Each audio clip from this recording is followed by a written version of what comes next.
Salut, salut! Bienvenue sur ma chaîne, les enveloppes ton budget.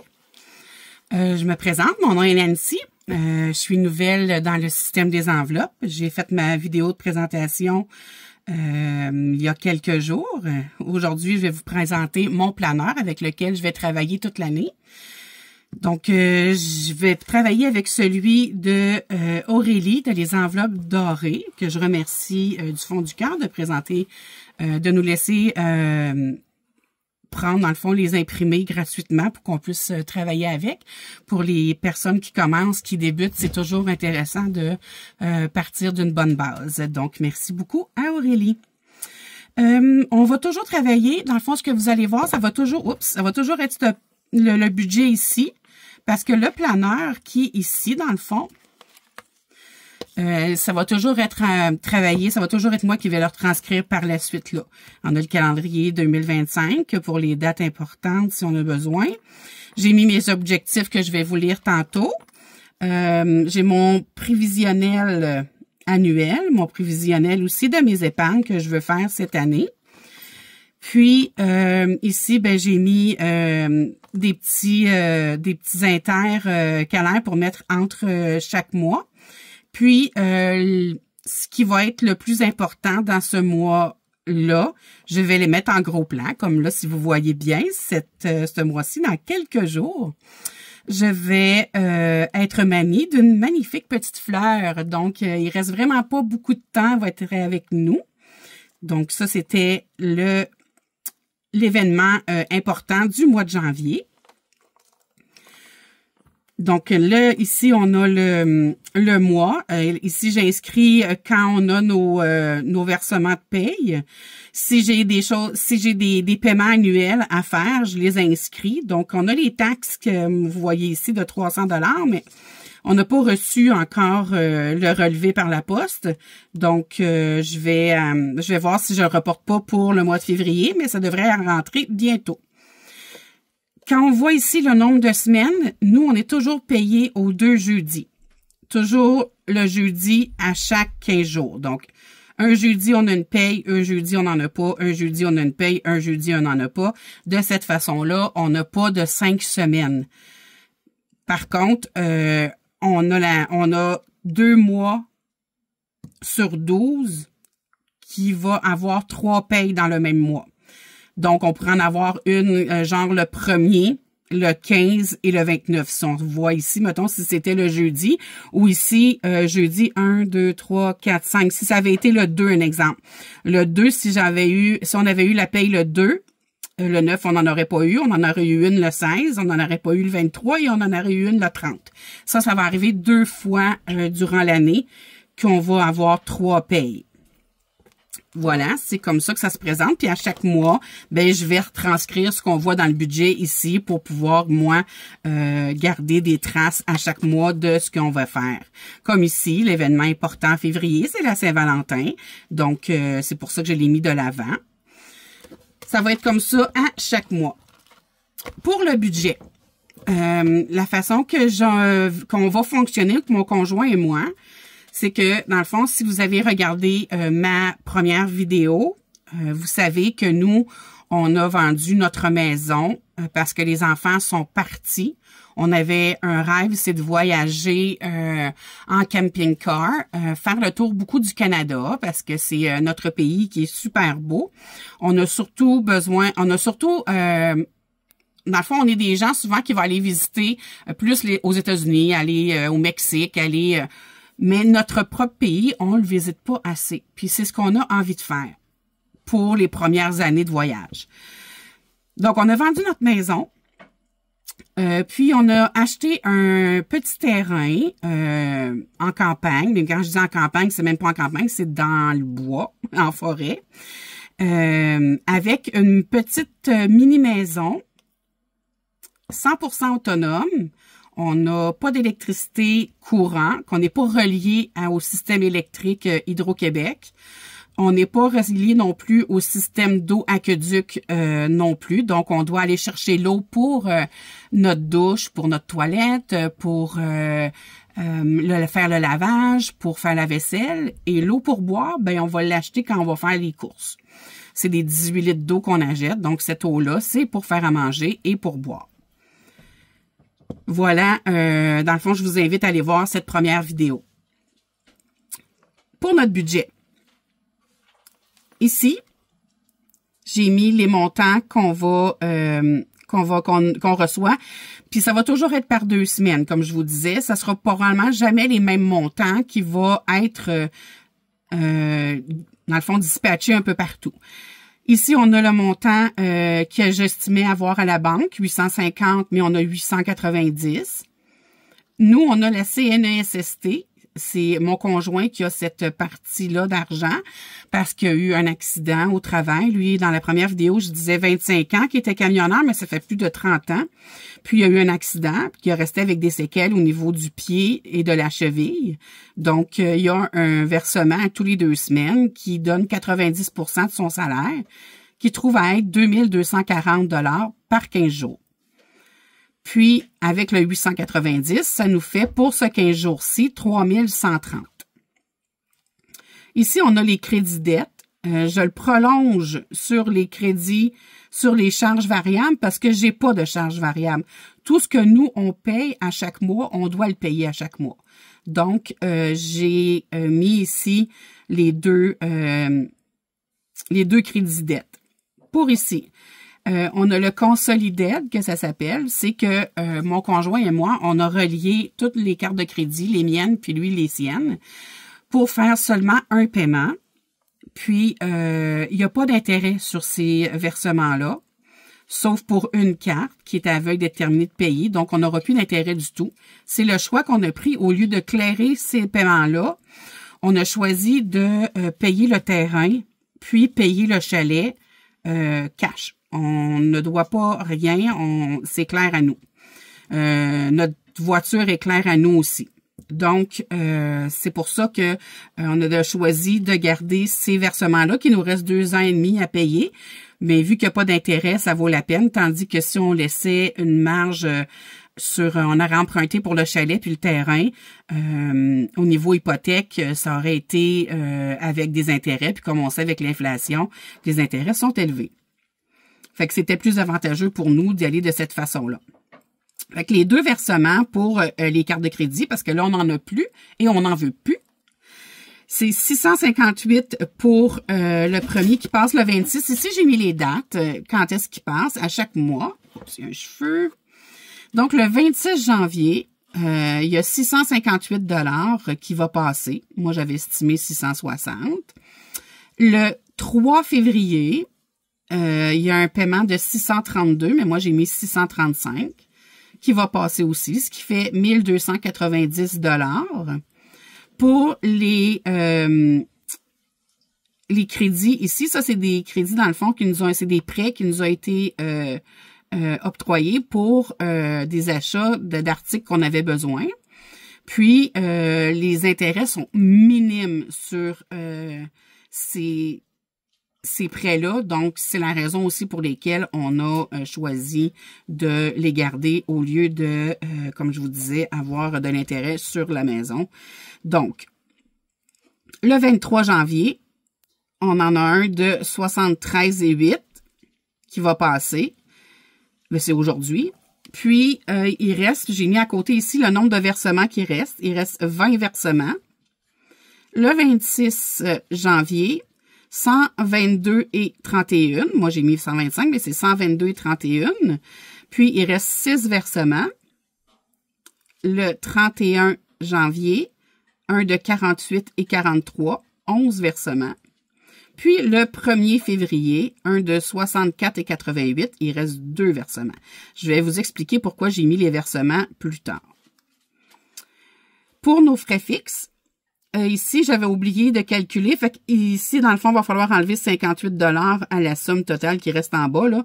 Mais je vais recorriger ça tantôt. C'est que je l'ai oublié, puis je l'ai vu juste avant de commencer la vidéo. Donc, ici, assurance vie à mon conjoint, qui passe le 23 janvier, de 81,45 $. Moi, je laisse toujours 82. Le 30 janvier, c'est les frais bancaires qui passent à tous les mois. Moi, je mets 18 $, mais c'est 16,95 $. Le 1er février, c'est la Starlink. Ici, vu qu'on est 100% autonome, on n'a pas accès à Internet, on n'a pas accès au Wi-Fi non plus à nulle part. Donc, on doit avoir la Starlink pour pouvoir avoir Internet. Puis ce montant-là, c'est 217 $ par mois. C'est dispendieux, sauf que nous, on a choisi de garder celui-là parce que c'est lui avec lequel qu'on peut voyager. Donc, on peut partir avec notre Starlink partout, puis on va avoir Internet partout. Dû au fait que nous, on a de la famille qui est quand même plus loin de où est-ce qu'on est présentement. On peut partir avec le véhicule, la Starlink, puis même si on est à des endroits qui n'ont pas de réseau, ben on l'a quand même. On a un entrepôt aussi à payer parce que quand on a vendu la maison, il restait soit des meubles, des objets, des articles qu'on n'a pas tous vendus ou qu'on veut garder. Donc, pour l'entreposage, ça nous coûte 145 $ par mois. Mais il faut pas oublier qu'on n'a pas de paiement de maison, ni de paiement de terrain, on n'a rien, nous, là. Donc, c'est le seul paiement qu'on a pour ça, c'est 145 $ par mois pour le reste de nos meubles et articles qu'on veut garder. Parce qu'il faut pas oublier que, comme je disais dans la première vidéo, la mini-maison dans laquelle on vit, tenez-vous bien, si vous n'avez pas vu la première vidéo, on vit dans 8 pieds de large par 24 pieds de long. C'est vraiment pas grand. On a la chance d'avoir une mezzanine. De cette façon-là, notre chambre est en haut, est au-dessus. Puis, c'est la salle de bain qui est sous la chambre. Donc, ça nous fait un espace plus grand au premier pour y vivre. Après ça, on a le CAA qui se trouve à être un système qui va, dans le fond, c'est une compagnie qui va nous dépanner partout si on reste pris avec l'auto. Que ce soit un boostage, là, qu'on doit recharger l'auto parce que la batterie part plus, ou que ce soit parce qu'on a oublié nos clés à l'intérieur, ou qu'on a une crevaison, ou qu'on manque d'essence. Ça nous coûte 25 $ et 10, mais eux, ils viennent, on les appelle, puis ils viennent tout de suite à notre rescousse. Par la suite, j'ai mis ici pour qu'il passe aussi le 1er février. Ça s'appelle, c'est trois paiements. ASI pour Amazon, Canal Sport et Canal Illico. Les trois ensemble, ça fait 48 $ par mois. Donc, c'est pour ça que je les ai regroupés ensemble. Là, ça passe tous la même date, puis les trois ensemble, ça fait ça. Ici, c'est mon assurance vie à moi que je dois rajouter de 58 $ que j'ai pas mis, mais que je vais corriger ici plus tard. Donc, tout ça, ça fait 530 et 50. Ici, pour le récapitulatif, notre revenu 3130. Crédit dette, première section, 1290. Deuxième section, 308 et 76. Nos frais fixes, là j'ai fait l'inverse, là, mais nos frais fixes, 530 et 50. Ce qui nous reste pour vivre, 1000 $ et 74 pour nos 15 prochains jours. Ça, c'est un petit calcul que j'ai fait là pour qu'est-ce que je dois sortir en argent. Ça ici, ça se trouve être un petit intercalaire que Blush Budget a fait, que moi j'aime beaucoup. C'est sûr que moi j'ai mis en dollars et non en euros. C'est pour nous, dans le fond, toujours garder un suivi de comment j'ai en épargne, comment je veux mettre en défi, si j'ai de la monnaie, puis le total de tout ça à chaque 15 jours. Donc le premier 15 jours là, le deuxième 15 jours ici, puis le bilan du mois, je vais le mettre à la fin. J'aime beaucoup ce petit intercalaire-là, je le trouve vraiment le fun. Ici, ça se trouve à être les enveloppes que je vais avoir pour notre portefeuille. Donc, j'ai reporté ici le 1000, dans le fond, 1000 $, mais que je vais avoir un peu moins vu que j'ai le 58 $ enlevé là-dessus. Ici, les courses. Nous, on dit l'épicerie ici, mais j'ai marqué les courses. Je vais juste vérifier si je filme toujours parce que, oui, ça filme toujours. Parce que je sais que beaucoup plus des gens de la France que du Québec qui vont écouter la vidéo, parce qu'ici au Québec, c'est pas très répandu le système des enveloppes. Il y a une fille qui a commencé à en faire, que j'ai commencé à suivre. Elle habite au Québec, c'est une Française. Donc, je suis quand même contente d'avoir quelqu'un avec qui je vais pouvoir peut-être interchanger des défis ou qu'on va pouvoir s'entraider aussi, vu qu'on habite toutes les deux au Québec. C'est grand le Québec, là, mais on peut quand même s'entraider. Donc, les courses, que nous, on appelle épicerie, on met 125 $ par semaine, donc 250 $ pour notre 15 jours. Pharmacie, ça se trouve être notre médication.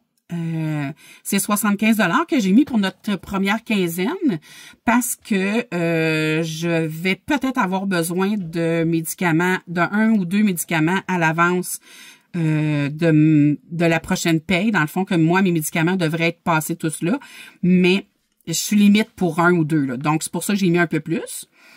Les animaux, 60 $. En essence, 50 $ par semaine, donc 100 $ pour 15 jours. Les animaux, c'est 60 $ pour le 15 jours au complet. Comme vous pouvez voir, là, ici, c'est 0, ici, c'est 75. Donc, ici, pour le propane, parce que nous, ici, on est principalement au propane pour notre génératrice. Puis, notre chauffage d'appoint de la mini-maison, parce que notre chauffage principal est au bois. Le propane, nous, dans le fond, la génératrice, l'hiver, on doit l'utiliser beaucoup parce que nos panneaux solaires, en hiver, ici au Québec, il fait pas beaucoup de soleil, puis il fait noir très tôt. Donc, c'est difficile d'avoir de l'énergie pour pouvoir subvenir à tout ce qu'on a besoin à l'intérieur de la maison. C'est pour ça qu'on a une génératrice. Souvent, les gens ici vont prendre une génératrice, puis en France, vous appelez ça comment que vous appelez ça déjà, une génératrice? C'est un électrogène, je pense. Une affaire comme ça, je pense que vous appelez. Mais ça, souvent, c'est au gaz, ou à l'essence. Mais nous, est à l'essence et au propane. Puis, on l'utilise au propane parce que c'est beaucoup moins dispendieux parce que l'essence, ici au Québec, elle est très chère.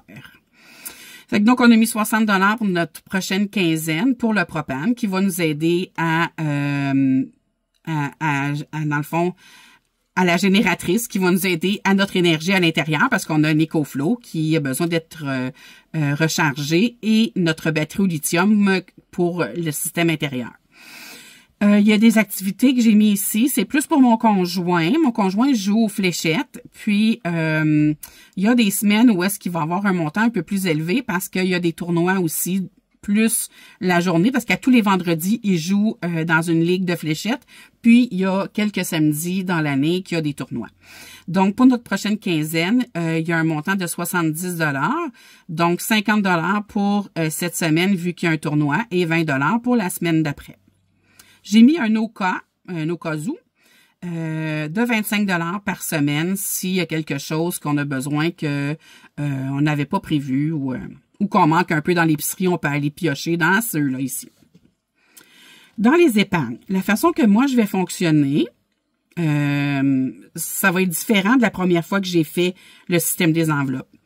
Parce que la première fois que j'ai fait le système des enveloppes, dans le fond, on prenait l'argent à tous les 15 jours ou la semaine, tout dépendamment comment on était payé. Dans ce temps-là, je pense qu'on était payé à la semaine parce que moi, j'avais une garderie.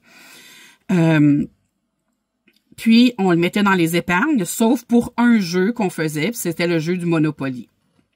Comme que à un moment donné, on est dépensier. On est des gens qui dépensent beaucoup. C'est notre petit problème. Je vais vous montrer tantôt ce qu'on s'est mis comme objectif. On a vite commencé à reprendre la carte après quelques mois, à payer avec la carte bancaire, à sortir de moins en moins d'argent. Puis, on s'est ramassé avec uniquement la carte bancaire, puis revenir comme on était avant, puis acheter sur Amazon, payer avec la carte. Puis nous, on s'est aperçu que c'est pas un système qui est pour nous vraiment parce qu'on est quand même dépenseux. Ouais, comme ça, dépenseux, ça se dit comme ça.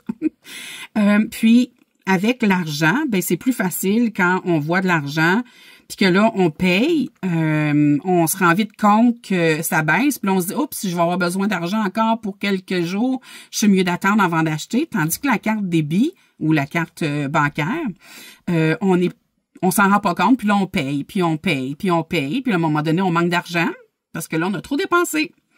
Fait que nous, on a décidé de fonctionner avec du cashback. Donc, j'ai décidé cette fois-ci, les épargnes, j'en mets pas parce que là, j'ai un 200 $ que je pourrais aller mettre dans les épargnes. Moi, ce que j'ai décidé de faire, c'est de le mettre dans les défis. J'aime quand les défis se font et se terminent. Donc, à chaque fois que je vais avoir un défi terminé, je vais aller l'ajouter aux épargnes. Au moins, je m'amuse. Puis, j'adore jouer à des jeux de société. Donc, je sais que cette façon-là, je vais m'amuser. Puis, avec la chaîne YouTube, je vais être constante. Puis, ça va me donner, ça va me challenger. Puis, je vais avoir le goût d'aller jouer. Donc, en ayant joué, ben, j'épargne. Pour moi, en tout cas, je peux pas jurer à 100% parce qu'on sait jamais. Mais je crois sincèrement que c'est la meilleure façon pour moi pour économiser. Donc, j'ai décidé de mettre les 3 premières épargnes pour le début. C'est que je veux épargner pour le fonds d'urgence, épargner pour le fonds de sécurité et pour la santé. Dans le fond, on a un compte bancaire qui est le CELI, c'est un compte qui est libre d'impôt. Donc, nous, pour le fonds de sécurité, on le met dans ce compte-là.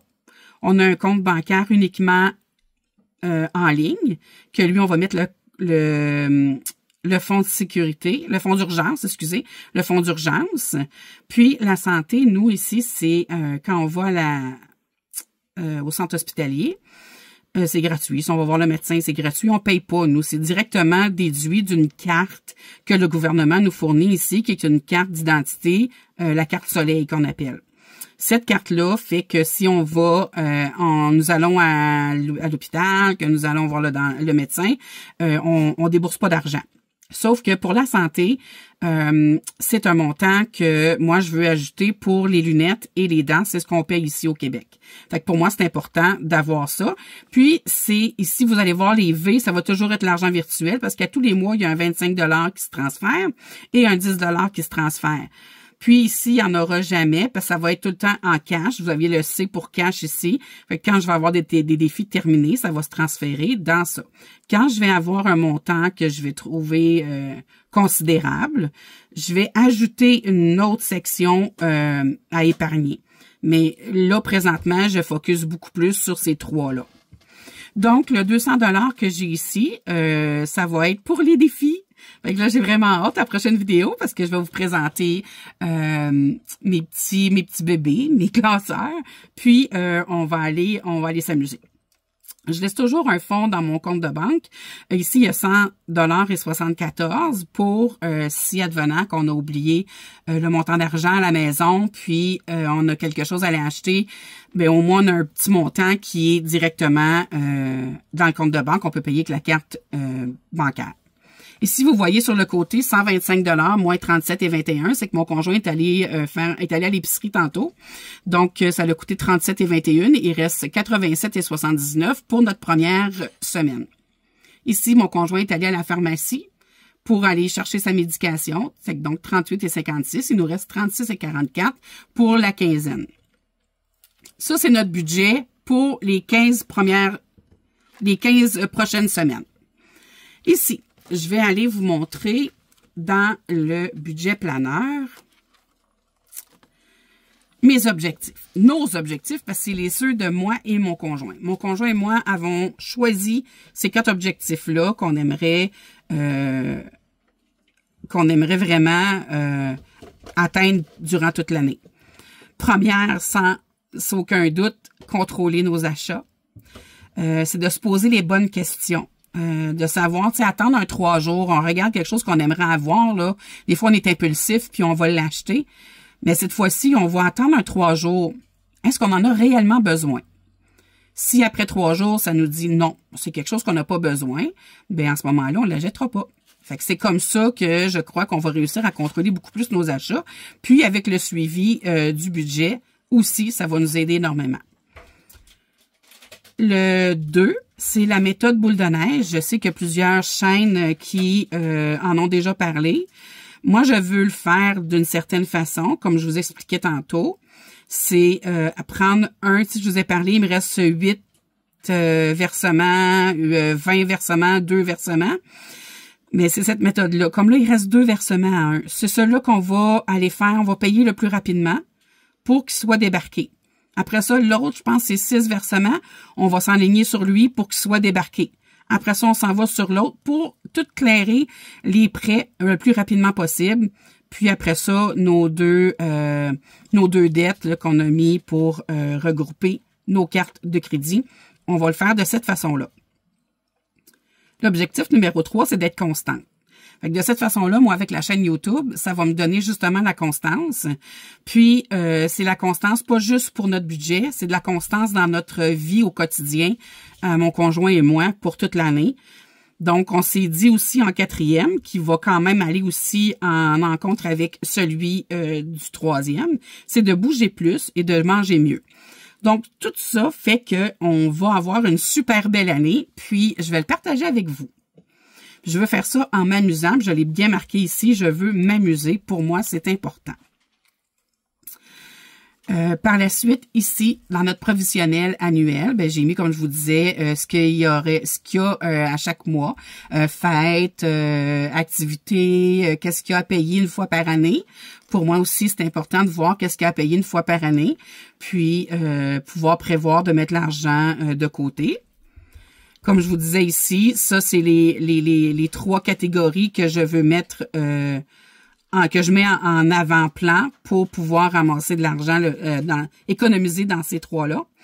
Notre fonds de sécurité, j'aimerais avoir 4 000 $, parce que nous, on a 4 400 $ par mois en argent. Donc, j'aimerais avoir un minimum de 4 000 $. Puis là, on a 160, ce qui nous reste 3 840 à aller chercher. Je sais que ça se fera pas dans la même année. Je sais que c'est quelque chose qui va se faire à long terme. Ça va peut-être prendre 2 ans, 3 ans, mais on veut se rendre à 4 000 $. Le fonds d'urgence, on veut avoir 1 000 $. On a 53 $ présentement. Donc, il nous reste 947 $ à aller chercher.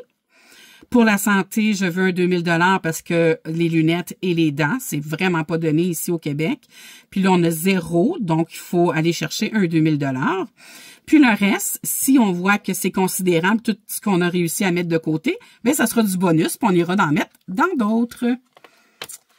Et voilà. Après ça, les classeurs ici.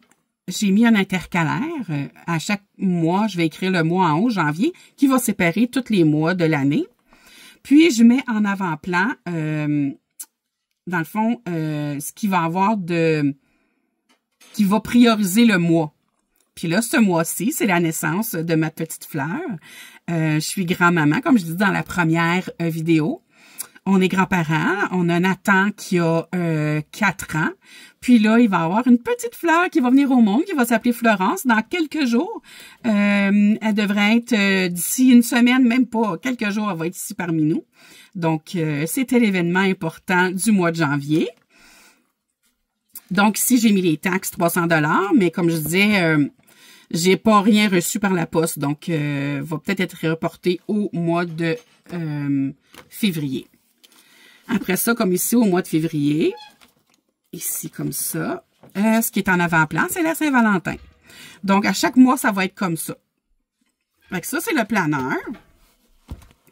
Là, ici, je vous ai mis de côté, en avant, ici, la monnaie. Parce que vu que je sais qu'il y a beaucoup de gens de la France qui vont voir, on n'a pas la même monnaie. Donc, je voulais la présenter.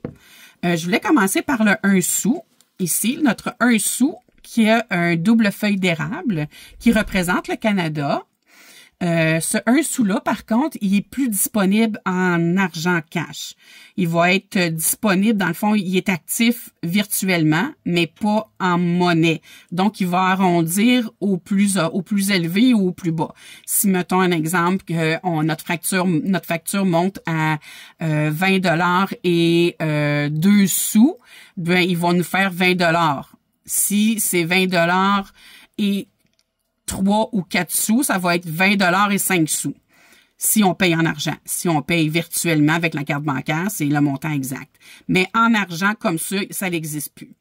Donc, mais je voulais quand même vous la montrer. Ce sou-là a été aboli en 2010. La raison pourquoi ils l'ont aboli, c'est qu'au final, c'est 1 sou, mais à sa production, coûtait 1 sou,6. Donc, elle coûtait plus cher à produire de qu'est-ce qu'elle vaut. Donc, c'est pour ça qu'elle a été abolie. On a le 5 sous, ici, qui a le castor dessus, qui est aussi l'emblème du Canada, le castor. Par la suite, sur le 10 sous, c'est le Blue Nose. C'est un voilier. Ce Blue Nose, ce voilier-là, dans le fond, c'est le navire qui a été le plus célèbre dans l'histoire du Canada. C'est un voilier qui a remporté toutes les courses, sans exception, entre 1920 et 1930. Puis, il appelait le bâtiment parce qu'il était énorme. Puis, c'est un voilier qui est extrêmement rapide. Puis, il servait aussi pour la pêche. Donc, c'est lui qui est sur le 10 sous. Le 25 sous ici, qui est un caribou. Donc, aussi un animal très reconnu au Canada. Sur notre pièce de 1 $, c'est le huard, qui est très, très, très présent ici au Canada aussi. Et sans oublier, sur notre 2 $, l'ours. Donc, c'est nos pièces de monnaie. Et en argent, papier. Ben, en papier, nous, c'est pas du papier, alors en passant, c'est du polymère. Dans le fond, c'est qu'ils ont été faits, ils ont été changés. Avant, ils étaient faits en coton. Ils étaient friables. Ils se défaisaient rapidement. Si on le mettait à la laveuse, on venait de perdre notre argent. Oublier un 5 $ dans un vêtement, passe au lave-linge, ben, il n'existait plus. Tandis qu'en polymère, comme ça, il est difficile à déchirer. Il peut aller dans le lave-linge sans problème. Il va ressortir intact. Donc, très, très résistant. Ils disent qu'il est 2,5 fois plus résistant que celui qui était fait en coton avant. Nous, ici, notre argent, c'est, dans le fond, la reine Élisabeth que sur nos 20 $, 10 $. Puis ici, c'est Sir Wilfrid Laurier, qui est sur le billet de 5 $, parce que nous, on fait partie du Commonwealth. Donc, c'est pour ça que on a l'emblème de la reine sur nos papiers. Donc, ici, on a le 5 $. C'est ce que vous allez voir le plus souvent. Le 10 $ et le 20 $. Il y a aussi le 50 $, le 100 $, mais c'est pas quelque chose qu'on va voir tout le temps. Ça va être le plus fréquent. Donc, je voulais présenter la monnaie et l'argent que vous allez voir le plus souvent avec moi. Alors, voici pour tout ça. Si vous avez des questions, gênez-vous pas. Vous pouvez me les dire en commentaire. Ça va me faire plaisir d'y répondre. Vous pouvez aussi liker la vidéo, ce que j'aime beaucoup aussi. Ça l'aide. Vous abonner. Activer la petite cloche pour que vous puissiez avoir les informations lorsque je vais sortir une prochaine vidéo. Puis, dites-moi ce que vous pensez de ma première vidéo budget. Puis, je vous revois bientôt pour la présentation de mes classeurs. Donc, moi, je vais la tourner après cette vidéo aussi, mais elle va sortir probablement samedi. Donc, je vous reviens samedi pour une prochaine vidéo. Je vous dis à la prochaine. Ciao, ciao!